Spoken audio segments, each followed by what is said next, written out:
என் பெயர் ஜெயசுதா. ராஜேந்திர நகர் ஊராட்சி ஒன்றிய ஆரம்ப பள்ளியில் 2ஆம் வகுப்பு படிக்கின்றேன்.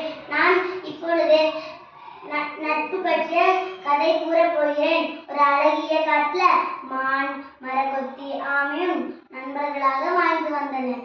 ஏரிக்கரை அருகில் விளையாடி கொண்டனர். அப்பொழுது ஒரு காட்டில் ஒரு வேடன் மான் கால் தடத்தை பார்த்து இந்த மானை எப்படியாவது பிரித்தாகணும்னு சொல்லிட்டு வலையை வச்சுட்டு போயிட்டாரு. போன பிறகு மானுக்கு தாகம் எடுத்ததுனால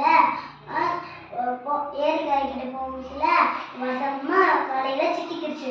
ஐயோ நான் காப்பாத்துங்க, என்ன காப்பாத்துங்க காப்பாத்துங்கன்னு கத்துச்சான். கத்துன பிறகு மரக்கொத்தி வந்து நண்பை மாட்டு பறந்து வந்து முசுல ஆமையும் அது சத்தத்தை கேட்டு வந்துருச்சு. வந்த பிறகு மரக்கொத்தி வந்து நான் வந்து வேடனை நான் வராமல் தடுத்துக்கிறேன், என் மானை வந்து காப்பாத்துரு வலையிலன்னு சொல்லிட்டு போயிடுச்சு.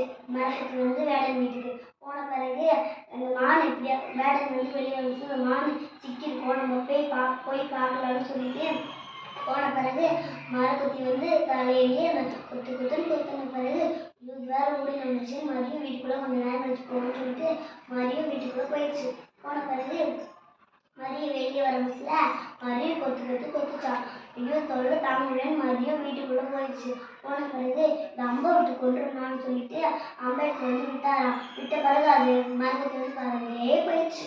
போன பிறகு அப்பாடா இது சொல்ல முடிஞ்சிச்சு, நம்ம போகணும்னு சொல்லிட்டு மான் ஏற்கிட்ட போன பிறகு மானும் கிடைக்கல, மரக்கொத்தி கண்டு போயிடுச்சு. சொல்லிட்டு போய் நம்மளுக்கு என்னடா சாப்பிட்றதுக்கு இருக்குன்னு தரையில ஒரு ஆமை மெதுவா அப்புறம் நடந்து போகுதுல ஆமையை பிடிச்சி பைக்குள்ள போட்டுக்கிட்டாரு. போட்ட பிறகு அந்த மான் வந்து அடிப்பட்டு கிடக்க படுத்து கிடக்குச்சுல மான் எதுக்கு ஒரு மேல அடிப்பட்டு கிடக்கும் சொல்லிட்டு பையன் கீழே விட்டுட்டு மானை விட்டுட்டு ஓடியே போனாரு. போன பிறகு மான் நடிச்சிருக்கு. அப்படியே ஒரு காட்டுக்குள்ள ஓடி போயிடுச்சு. அதை துரத்தி வேடனும் போனாரு. போன பிறகு நடுவு அடிப்பட்டு மாட்டிக்கிட்டாரு. மரக்கொத்தி வந்து ஆமையை வந்து கொத்தி பையன் வச்சு காப்பாத்திடுச்சு. சொன்ன ஐயோ இந்த காட்டுக்குள்ளேயே வரக்கூடாது. இந்த வேடன் வந்து ஐயோ இந்த காட்டுக்குள்ளேயே வரக்கூடாதுப்பா, நம்ம ஐயோ அந்த எம்புட்டு இருக்குது, இனிமே இந்த காட்டுக்குள்ளேயே வரக்கூடாதுன்னு தன் வீட்டுக்கு போயிட்டாங்க. அந்த 3 நண்பர்களும் சந்தோஷமா வாழ்ந்துட்டு இருந்தாங்க. இதுல இருந்து நம்ம என்ன தெரிஞ்சுக்கணும்னா, ஆபத்தில் வந்தவனே தலை சிறந்த நண்பன். நன்றி.